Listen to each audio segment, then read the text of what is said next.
Ayez le plaisir, mesdames et messieurs, de vous retrouver encore une fois sur cette plateforme de la télévision Renaissance. Et bienvenue à ce rendez-vous du journal en français. Le journal que vous pouvez également consulter sur le compte de la télé Renaissance de YouTube, également sur les réseaux sociaux, le Twitter et Facebook. Les titres pour commencer ce journal: recourir à un langage déshumanisant qui caractérise actuellement le pouvoir de Bujumbura ne présage rien d'autre qu'un génocide en préparation. Vous aurez les propos de Margarita Barangitse, fondatrice de la Maison Shalom. Les marchandises importées dans la clandestinité causent un gros manque à gagner au trésor public et aux autres commerçants qui, eux, travaillent dans le respect de la loi. Vous aurez les détails avec le commissaire de l'Office burundais des recettes OBL. Dans ce journal également, en football, l'équipe nationale du Burundi de football a enregistré beaucoup de faiblesses qu'a profité son adversaire. L'équipe centrafricaine Désiré Hatungimana, journaliste sportif, amènera son analyse dans ce journal. Mesdames et messieurs, bienvenue.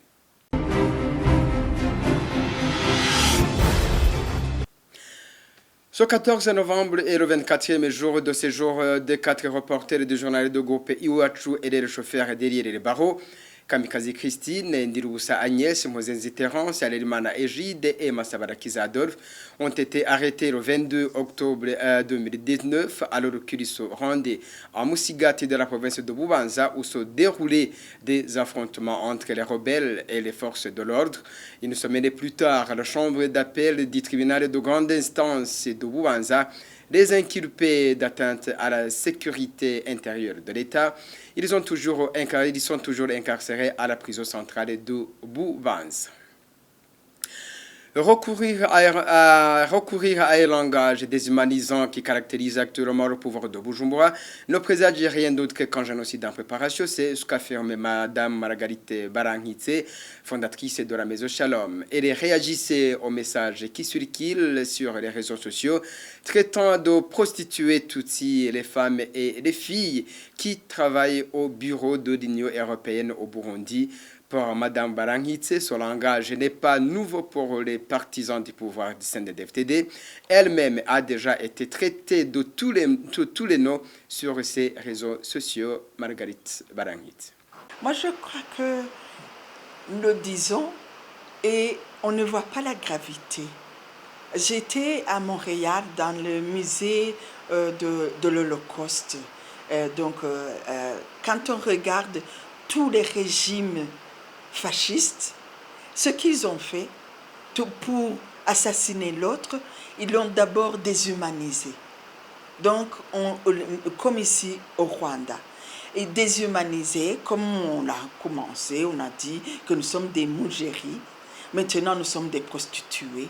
C'est exactement ce qu'on dit de Marguerite, de me traiter. Je vois ce qu'on écrit sur leur compte Twitter, que je suis une prostituée, que d'ailleurs, je n'ai pas eu d'enfant, que c'était parce que j'étais une prostituée, que je vais même jusqu'au Vatican, n'est même pas respecter le Saint-Père.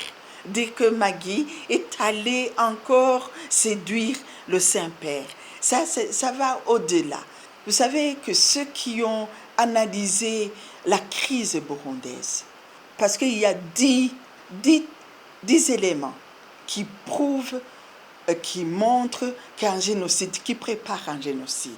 Donc ils sont à 10. Nous sommes au 9e numéro.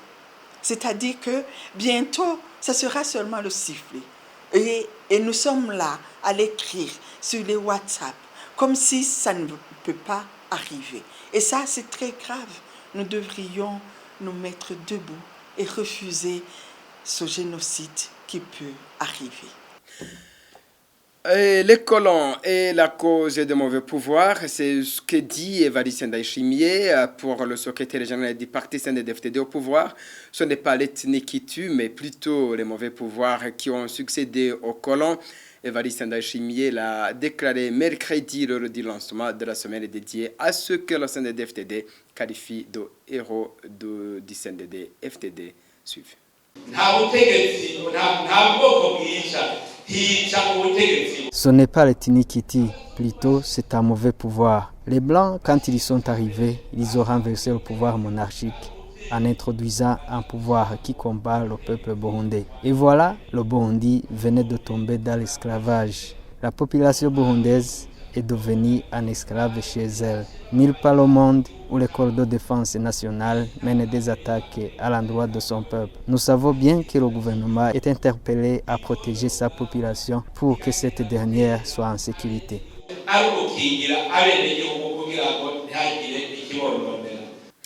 À ces propos du secrétaire général du parti CNDD-FDD, les crimes commis par les pouvoirs antérieurs ne justifient pas les crimes de ceux qui dirigent le pays aujourd'hui.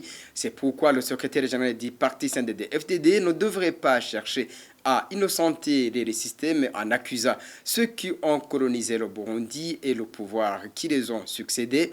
Suivez Margarite Barankitse en réaction à ce discours de Evariste Ndayishimiye. Je ne dis pas que les pouvoirs précédents n'ont pas tué. Il faut quand même, moi j'ai 63 ans, nous ne serions pas arrivés là si les pouvoirs qui précédaient n'avaient pas non plus. Parce que le Burundi a construit son histoire sur aussi la négation, sur aussi des crimes et sur l'impunité. Donc nous devons, comme je l'ai dit, c'est la nouvelle génération qui va oser, une nouvelle génération qui va oser casser ce cycle de l'impunité, ce cycle de violence où les gens, d'abord, que ce soit la Première République, accuser le roi, donc la féodalité, après la deuxième, après c'était ça, et puis on se ment, on ne veut pas reconnaître et dire, appeler les mots par leur nom.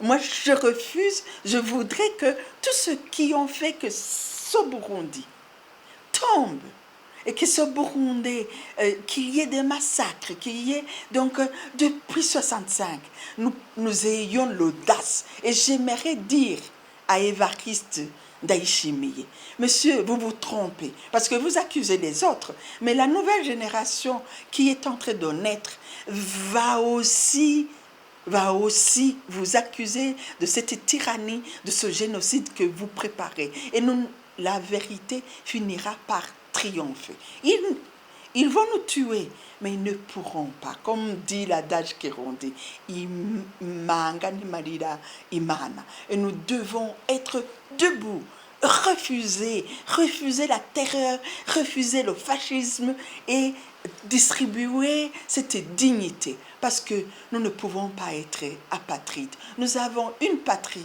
que le bon Dieu nous a donnée. Et ce n'est pas Evariste Ndayishimiye qu'il demande aux autres, qu'il demande aux autres tyrans de l'Afrique, qu'il demande à Obote, qu'il demande à Mobutu, qu'il demande à l'empereur de Centrafrique. Nous allons, l'amour triomphera.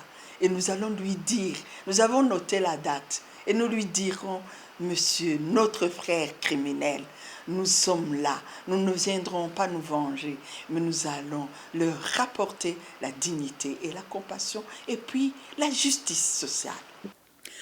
Économie à présent pour continuer ce journal. Et les marchandises importées dans la clandestinité causent un gros manque à gagner au trésor public et aux autres commerçants qui, eux, travaillent dans le respect de la loi. C'est ce qu'indique Jean Birkmas Nyonzima, commissaire chargé des enquêtes à l'Office national des recettes. Il signale que ceux qui sont attrapés avec des marchandises importées illégalement payent de lourdes amendes. Jean Birkmas Nyonzima appelle tous les commerçants à respecter la loi pour les propres biens. On l'écoute.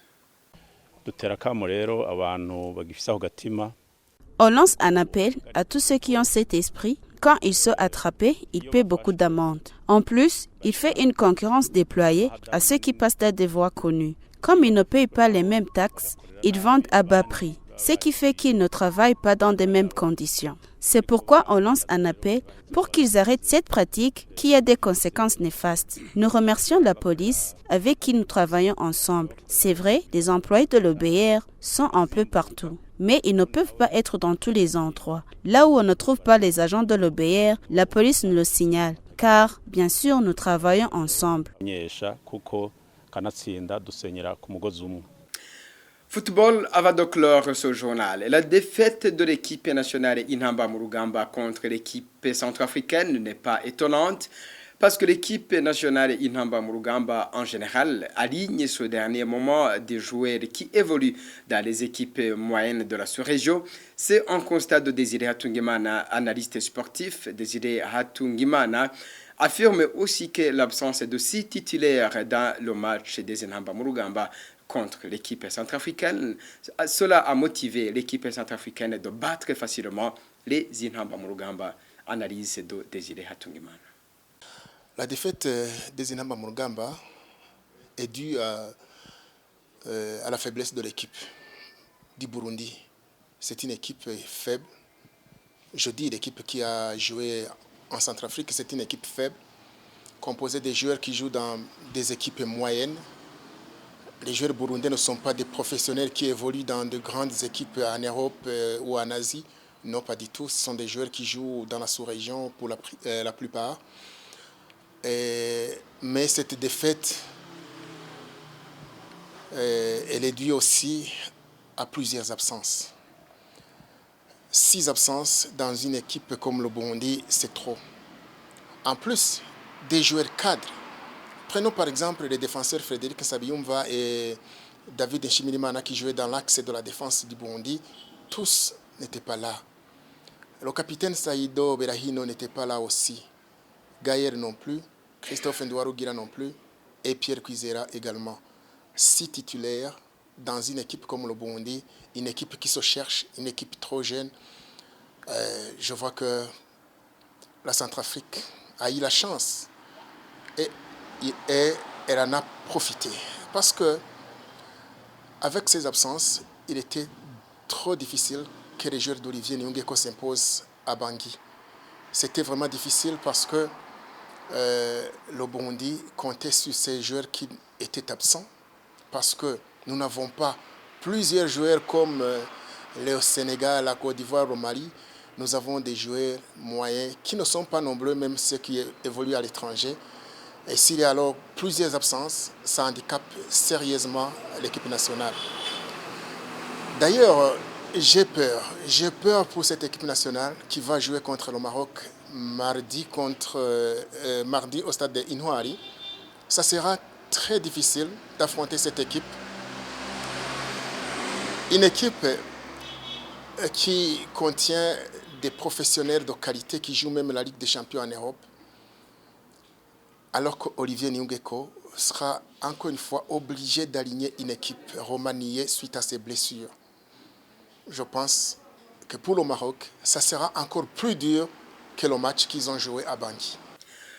Voilà, c'est par cette analyse en football que je mets au final. Mesdames et messieurs qui nous ont suivis, au revoir et au prochain rendez-vous.